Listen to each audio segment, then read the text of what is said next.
Hi, Christy. I love this question. And what I'm going to share in this video aren't techniques of how to hold space for somebody or yourself.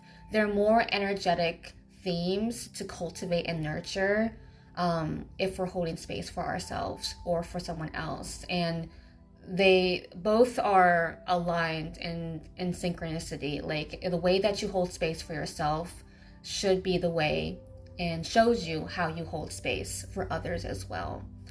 And the first energetic thing that I'm going to speak about is coming from a space of non-judgment. When we are holding space for ourselves or for anybody else, it's so important to come from a space of neutrality. We are not here to judge. We're here to witness ourselves or another and any emotions that they're feeling, any things that they need to get off their chest, like just allowing yourself to witness yourself or another person in the experience that they're having. Another energetic theme that is really important is active listening. So we are here to listen and hear. We're not here to listen to respond. So we're not trying to fix anything or fix ourselves or fix anyone else.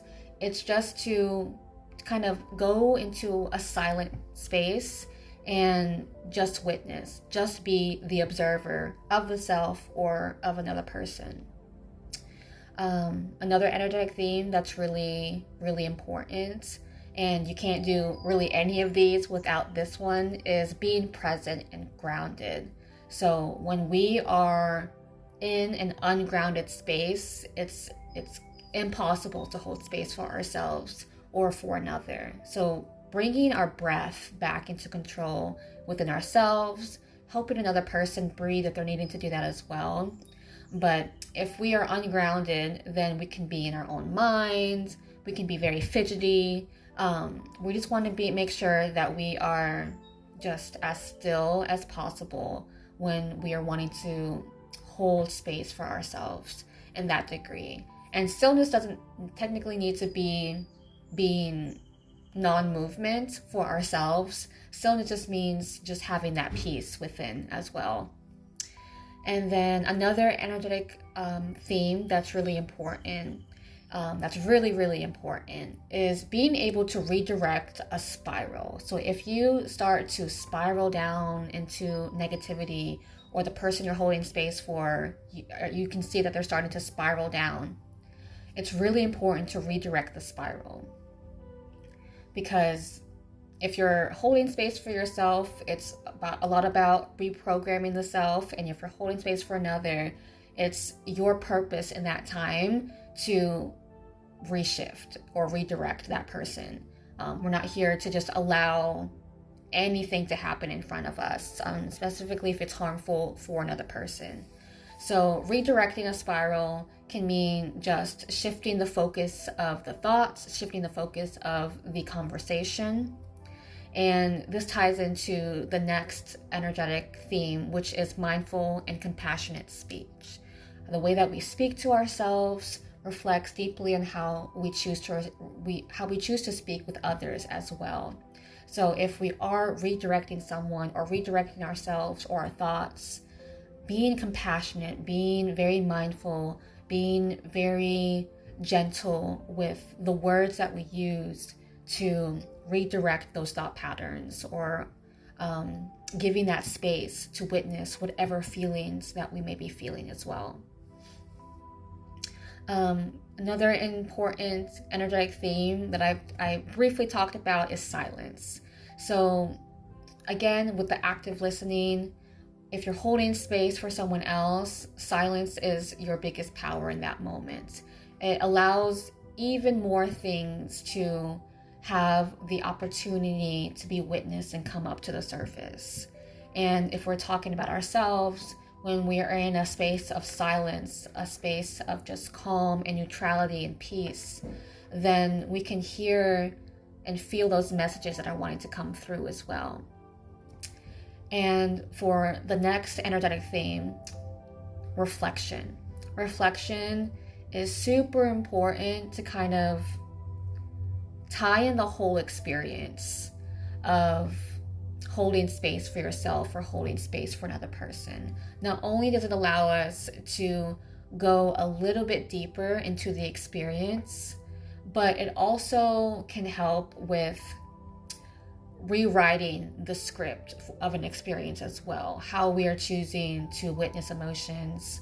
And if we can have a journal prompt ready for ourselves or for another person, that really helps us not repeat the pattern that we may have just had the experience of. It has a deeper level of understanding of the experience that we just had. So, because sometimes we'll have an experience and then we'll just leave it at that and be like, I don't know why that just happened.